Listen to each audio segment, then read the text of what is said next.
Hello, everybody, and welcome to Wonderful Wednesdays with Wendy. I am your host, Wendy Wotecki, the Parent Support Connector here at Mission Empower. Mission Empower is Erie's Community Parent Resource Center, and part of our job is to bring content to our clients and families that they need. There are so many services in Erie County that I had no idea existed, and so many topics that need to be covered for our parents that we decided to start this podcast format in order to put things more easily accessed to parents and to work with them. So today I'm excited to have Cindy Dutch. Cindy Dutch from the PEAL Center, which is our sister center. The PEAL Center takes over the whole rest of the state of Pennsylvania, and then Mission Empower just does Erie County. And she's here today to discuss with us compensatory services. Compensatory services are a really super hot topic right now, especially if you're working with students in special education or education in general. So Cindy, why don't you introduce yourself? Hi, my name's Cindy Dutch. I'm the Director of Parent Advising at the PEAL Center. PEAL's main office is in Pittsburgh. We also have an office in Philadelphia, and we also have a parent advisor in the central part of the state. You're right, Wendy, when you said COVID compensatory services is a really hot topic right now. And in fact, when PDE put this out, PDE, PA Department of Ed, Bureau of Special Education put this out on June 30th, they were anticipating that we were all going to be back in school in person. So, you know, what we have in place right now is a guide, but there is going to be an update to it because there's some things in it that kind of need tweaked because of the assumptions that were made back in June that, you know, haven't happened. So we're generally not back in school 100% of the time. So, you know, some of the stuff we talk about today, there's going to be little changes made, or, you know, I'm not anticipating big changes, but we have heard from Bureau of Special Ed that there are going to be changes made to this guidance for schools. Okay, and I'm going to remind everybody right now, if you could, in the chat box, send Jessica Nugent over here your email address.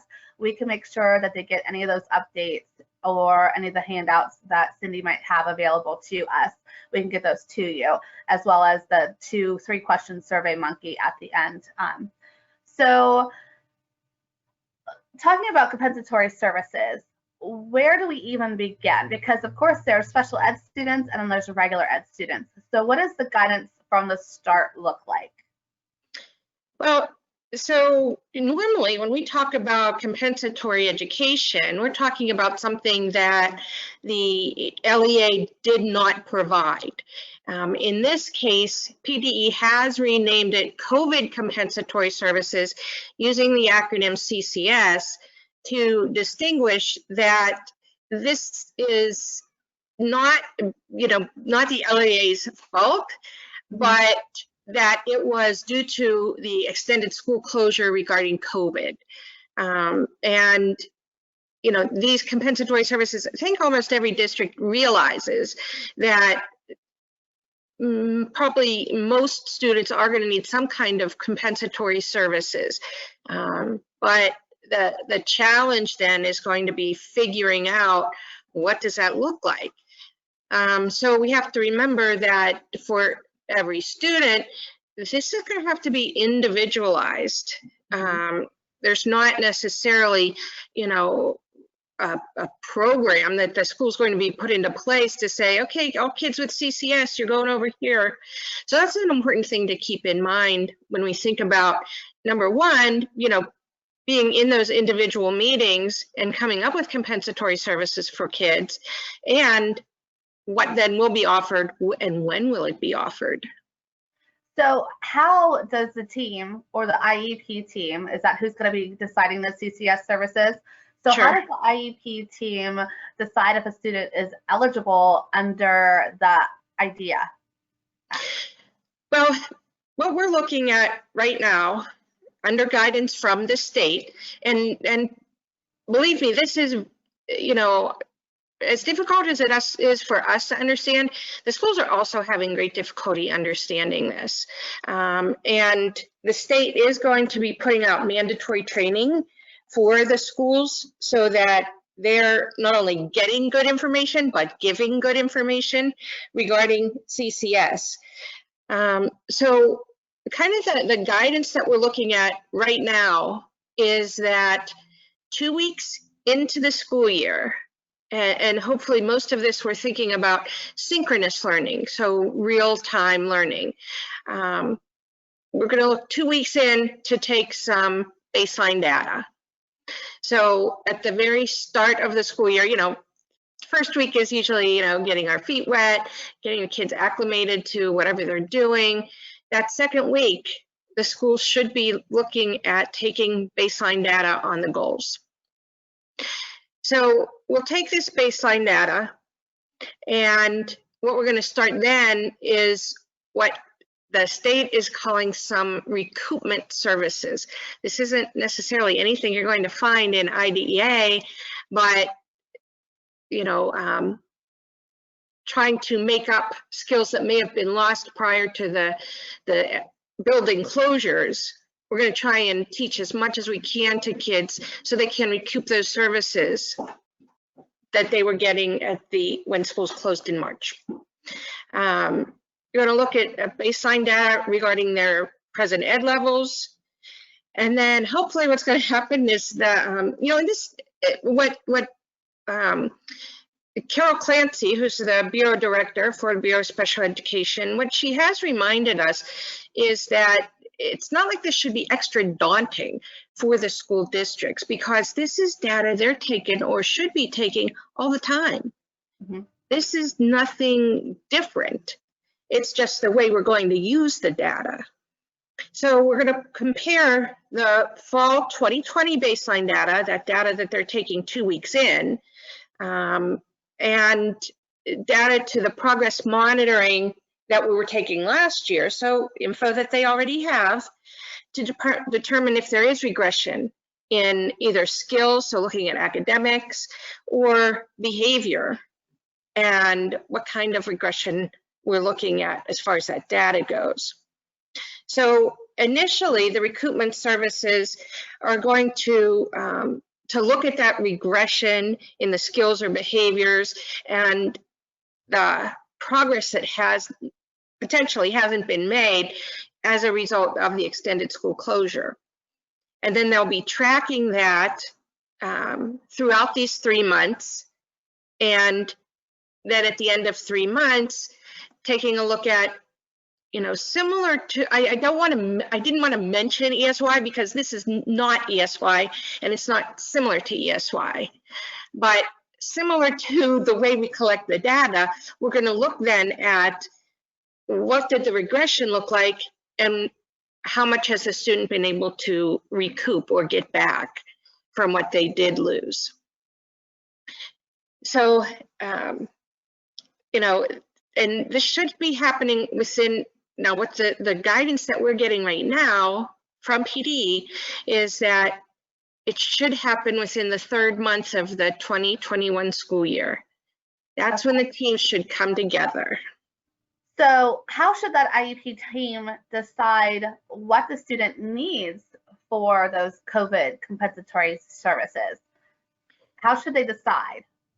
Well, so we're going to want to look at, what's that?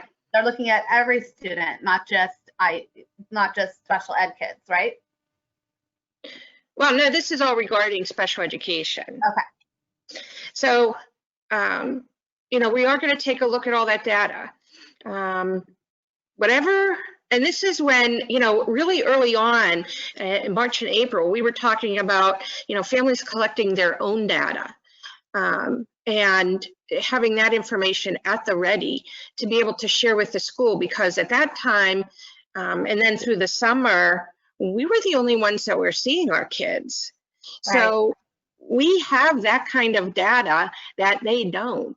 So this is an important time to bring out those calendars where you collected that information, or bring out those notebooks and say, this is what I saw over the summer. So we're going to be looking at, and what PD says is multiple sources of data. You know, not just what the school has, but what the school has, what the parent has, what maybe other providers have seen. Multiple data sources to see where there's a loss of skills or where there's a loss of behavior or failure to make progress due to the fact that there wasn't FAPE being offered, not at the fault of the school, but just because of COVID. Okay. So, you know, what the team's going to take a look at, and I think that you'll notice coming out a lot of the guidance that comes out from PDE or the Bureau. Sometimes I'm using those two entities interchangeably. You know, the Bureau of Special Ed is under Department of Ed. So the guidance that they offer is usually pretty vague and general. And they do that for a reason. In Pennsylvania, all the schools have local control.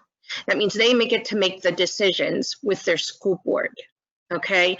So even though PDE puts something out, school district could choose to do it, they could choose not to do it. It's all under local control, and that's usually why it's so generalized. But at this time, we're finding that a lot of superintendents are saying, no, please tell us more. And, you know, sometimes we're getting it, most times we're just, you know, it is what it is, we're getting what we get. So this is really a judgment call. That's the terms that we're hearing from PDE. It's a judgment call as far as where should that student be had there been no COVID. And that's kind of what the team has to consider. Consider the unique circumstances of the child, and kind of where would that child have been had there not been a COVID? It's a hard thing to do. This is probably a time too when you want to think about that, you know, presuming competence, and, you know, think about the things that were essentially lost during that time. Calling it a judgment call gives it, I mean, there's so much wiggle room then on the part of the school that it makes it a little scary. And that's why, you know, this is important to know these things as a parent going in and being able to say, no, I don't think that's enough. Right. So how is the IEP team going to document the discussion or that team meeting, of course, and then what they decided on what the school is going to offer? And what are some, do you know any of the things that they can even kind of offer for the CCS? Has there been a discussion about that? But how is there going to be a new line on the form of the IEP? How are they notating the CCS? Well, what's really neat is that the PDE has come up with a new annotated IEP. If you guys have never seen the annotated IEP, it's a really great document to put in your toolkit and have ready when you're advocating for either, you know, your child or children that you work with. Annotated IEP, annotated meaning notes, it gives a lot of direction to the entire team on what should be in each part of the IEP. And now what PDE has done is included notes regarding COVID, and more as a reminder, but, you know, to remind the team that you should consider COVID when you're looking at these various parts of the IEP. So that's where it's going to be documented. Things are going to be documented in the IEP. As a parent, any concerns that you have about your child, about his learning, about this time that he's been away from the learning process, from peers, from teachers, I would put that in the parent concerns part of the IEP. That really shouldn't be edited by the school. You should be able to put whatever you want in there, short of some choice swear words maybe, but, you know, put information in there that's truly going to reflect what your concerns are, and even sometimes information that that the school might not want to include in the IEP, but that you feel needs included. Sometimes that might be a child's diagnosis or something like that. But that's where we're going to document that. Okay, so have you heard of any of what they're talking about for the compensatory services? Do you have any idea what any of those might possibly look like, or is that on an individual basis?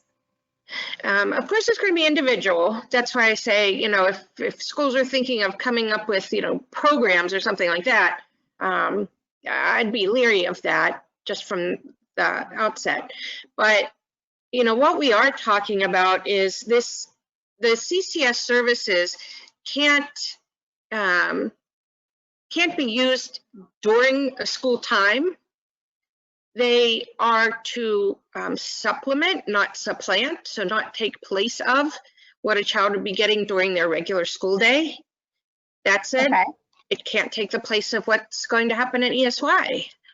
ESY, again, is a totally different animal, but we are, and what we hear from PDE is that there is maybe some expectation that these services are going to be offered in the summer.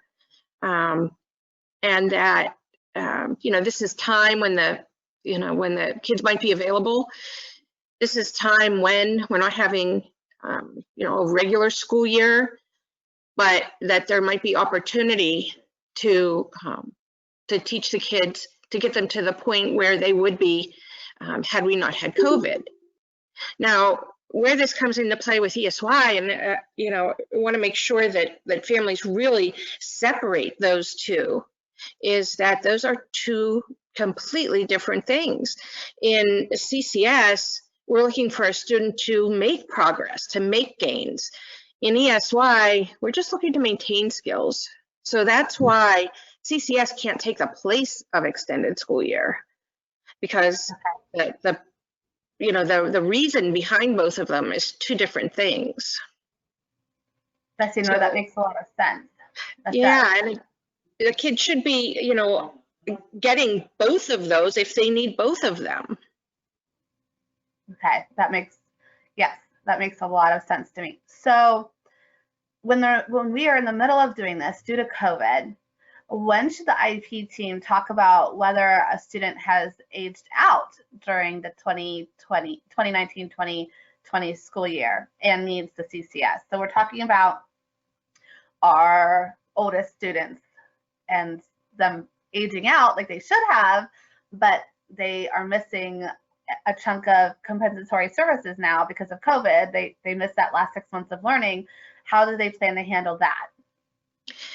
Well, so, during a typical year or time, which we're not in right now, we'd be looking at, as soon as the student accepted their diploma, all bets were off for anything regarding entitlement. But, through some compassion and understanding from PDE on the part of students who may have experienced this, we're looking for teams to come together and have real discussion over what did the child miss. And when we're talking about transition, that could be a lot of information and teaching that needed to occur at that time. So with transition services, we're looking for the team to come together and make a decision. So that's with the parent, with the school, about what would be appropriate for this student. And it is expected that the schools will be flexible in providing what the student needs in order to get those transition services that were missed when buildings closed in March. So whether that means, a half a year, a quarter year, that's something that the IEP team should take a look at. And when it looks at CCS, don't bypass, the districts can't bypass that data collection part. We can't just take a guess that, oh, he missed 8 weeks, so let's give him 8 weeks. It's gonna have to be based on, let's take a look at that data, what he missed, And what kind of a, backslide happened during the summer when those things weren't going on? And then what does the student need to catch him up? So he's prepared to go from, getting those services he was getting in school and jumping then into adult life, eligibility, things like that. Getting those transition services locked in place. Okay. Excellent. That's good news. That's really good news that they're willing to give leeway on that. So Yeah. What if COVID compensatory services are needed because of like a delayed initial evaluation report or delayed eligibility decisions due to the need of in-person observation and assessment? So I know our Erie County is virtual, while Erie City is virtual 100%. We have a lot of other hybrid things going on. But what if the school district doesn't feel that they can really make those observations right now because of being virtual and online? What are they intending to do about that as far as the CCS? I think one thing that everyone should remember at this time is that coming from the federal government, nothing in IDEA was waived. So everything is still in place. A child's free appropriate public education is still in place. Any timelines are still in place. The schools can't use COVID as a reason not to provide services. So there are a lot of parts of an evaluation that can be done virtually. Now, if we're talking about a reevaluation, we're talking about looking at existing data first. So that's stuff we already have. But for an initial evaluation, there still are things that can be done. And we've gotten some guidance at PEAL too, that if you take a look at the Association or American Psychologists Association, APA.org, that, so these are all school psychologists, and that they have, or there is a section in that, on that website for school psychologists. They've identified tests and evaluations that were normally, had to be in person, tests that could be done virtually. There's really not a lot, maybe besides observation in a classroom, that can't be done to help make determination of eligibility. And a really important advocacy piece that advocates and parents should keep in mind is that if the district delays initial evaluation for a student, child find comes into place. Child find has not been waived. So if they are saying that they will not evaluate a child, especially for an initial evaluation, they could be looking at either COVID compensatory services or just flat out comp ed for not doing an initial evaluation and finding a student who does need special education, who is eligible for special education. And this could get, pretty pricey. So, a lot, and what I find interesting is a lot of times we don't find advocacy help coming out from the PA Department of Ed, but in fact, they are giving us information that, because nothing's been waived, certain things that aren't being provided, like initial evaluations, like one-on-ones that might be needed at home, this could be fodder for a parent to say, but look, it wasn't free appropriate public education. You didn't provide this. So now we need CCS services, or we need comp ed services because there was non-compliance. I see. So are there any other ways to address the student's skill or behavior or loss and or lack of progress that resulted from the school's inability to provide FAPE during the closure, the extended closure? Yeah, like with any compensatory ed, if we're looking at this from, dispute resolution, a lot of times we're looking at tutoring services or, camps, things like that.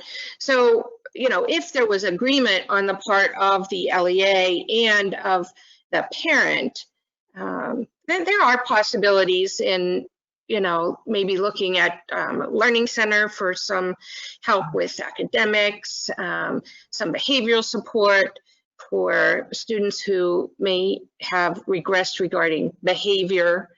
Again, there would be a decision that's made by the IEP team, but those are other ways to think about how those things can be met and other strategies that could be used to address the needs of the individual students.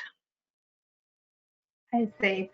So would you like to let everybody know real quickly what your email address and your phone number are for their individualized questions? Because I don't want to bog the whole thing down with that. So Miss Cindy, how do we reach you with all of our questions? Okay, so I'll put some of this in the chat. That way you guys will have my email address.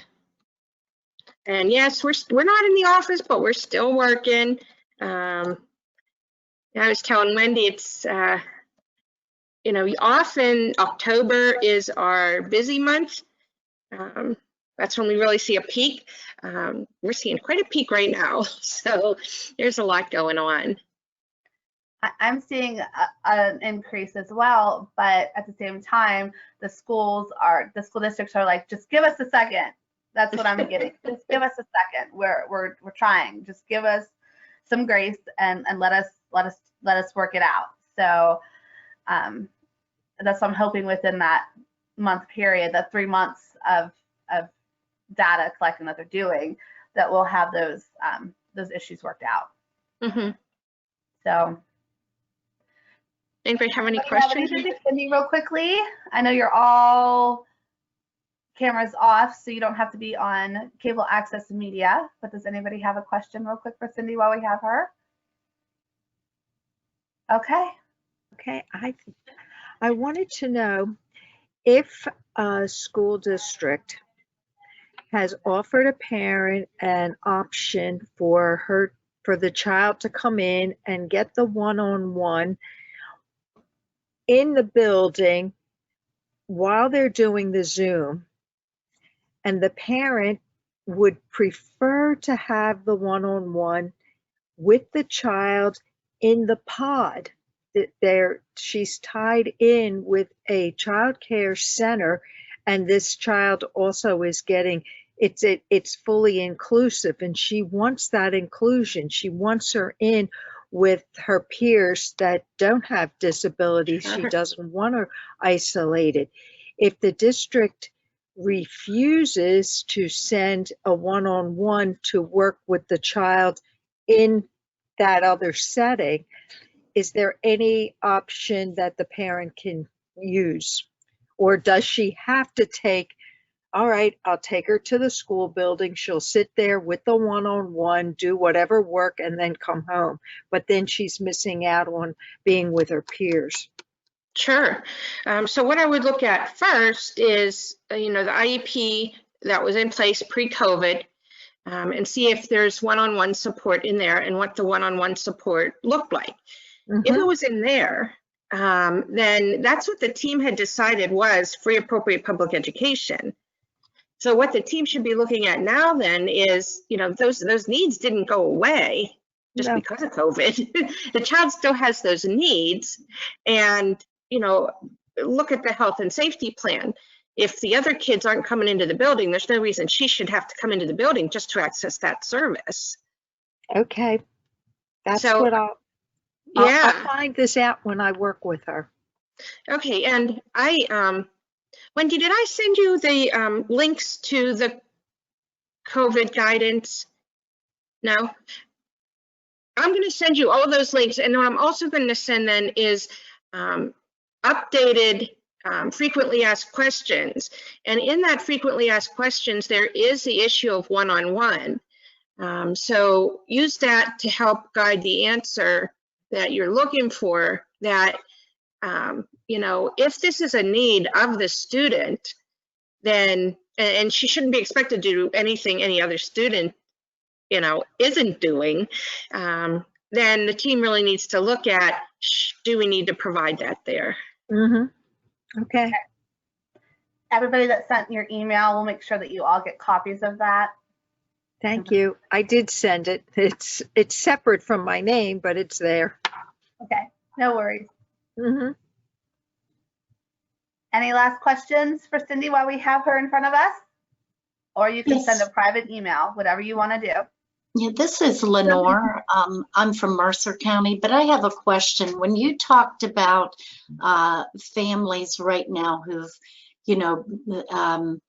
been delayed getting their kids back into school, and the evaluation process for eligibility, still the same route, Cindy? Have them put it in writing? How are districts across PA addressing it once they get it in writing?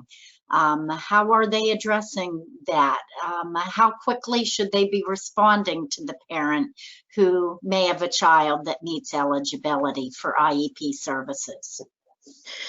Well, with that caveat that nothing has changed regarding timelines and no waivers to any kind of services, we'd be looking at similar timelines. If the district needs to take extra time because of something, that would have to be something that they would have to discuss with the parent, and the parent would have to agree. If they didn't agree, they should make that known too. But, a lot of evaluations can be done virtually, the way that, we're learning right now. If you take a look at, behavior ratings like the BASC, we're all doing that. It used to be paper and pencil, so now you do it, on the computer. Something like the BASC can easily be done by all the parties that need to do it. And like I said, there are some tests, some standardized tests that have been altered or changed, or the standards have changed so that they are able to do them virtually and not in person. Again, take a look at that apa.org website. I'm pretty sure that's it. If it's not, I'll correct it and send it to Wendy. As far as, what, across the US, what other psychologists are coming up with as far as evaluations that will work. We shouldn't expect any other timelines than what we have in place right now. They should be providing, what's necessary for the kids to get included or evaluated, and when not, that they're going to have the opportunity to come back and say, well, you owe us that compensatory education for what was missed. Thank you. I do think that the school districts don't want to have to fall into this never-ending compensatory service cycle.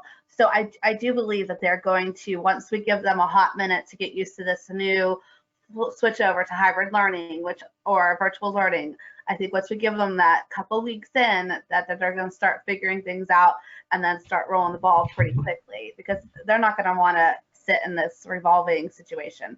I don't believe. That's not what they're here for, and they want what's best for our children too. I mean, nobody's in education otherwise. So any last minute questions? I see Michelle, you unmuted. I think I have a question, but also I don't know if it's a comment. So I'm working with a parent, and the school psychologist stated in the meeting that they can evaluate. It's just a piece of the visual evaluation, the actual visually the child is what's going to be on hold.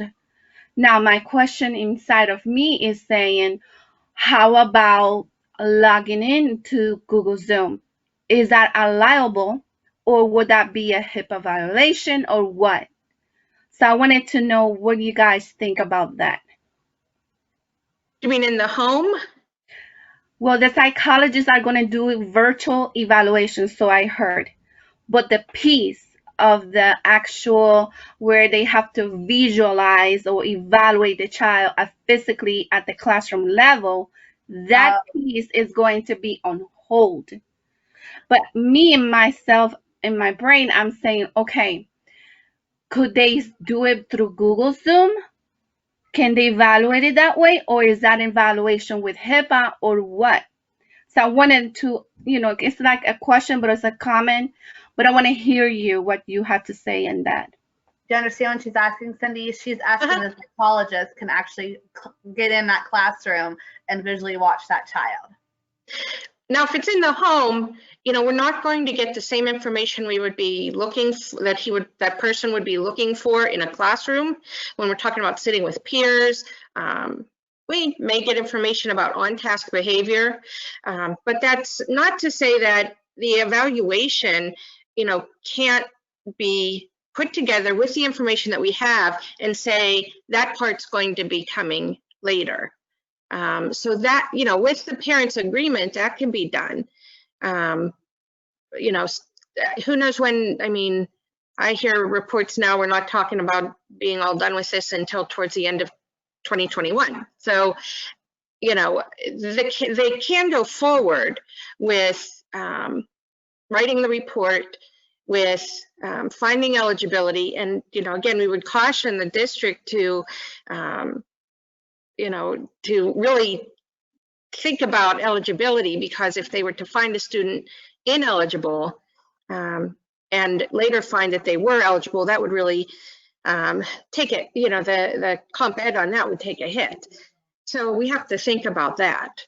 But as far as a HIPAA violation, HIPAA, it has to do with medical records, so no violations there. FERPA has to do with educational records, so it's not really anything confidential there. And that would just be, more of a, is that appropriate? If the parent agrees that the child's off task all the time and all the psychologist wants to see is how off task is he, maybe that's something that could be shared. But there's still no reason to not come through with a report. Thank you so much. That makes a whole lot of sense. And now I have Okay, a better idea how to guide this parent, because it is an initial evaluation. It will be initial. But when I said if the parent allows it, or if a situation allows it to take the child to the district. So here in Philadelphia County will be the school district's main offices. Is that an option? The school psychologist, took a note of it and thought about it, but couldn't answer.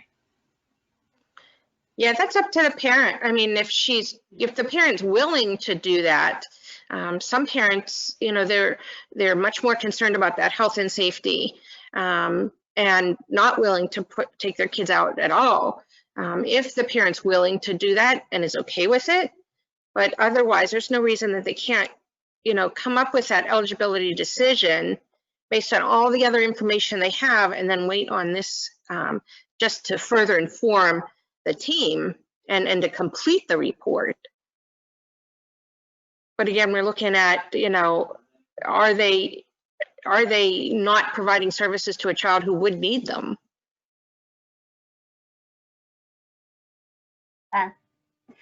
Anybody else have any last minute questions for Cindy that you didn't want to email to her directly? Okay, so next week we do have Curtis Jones coming on.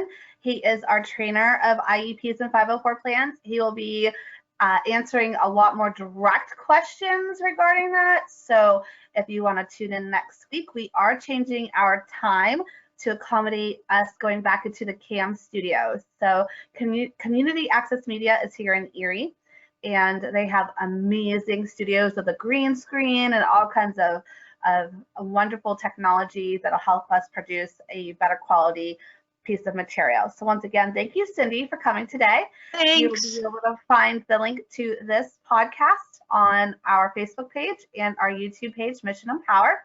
And if you have questions, please feel free to email her. It's in the chat box. And we have your emails. So we are sending out that Survey Monkey with those 3 questions. Please take the time to answer them. It means the world to us and our data That is making the universe go around right now.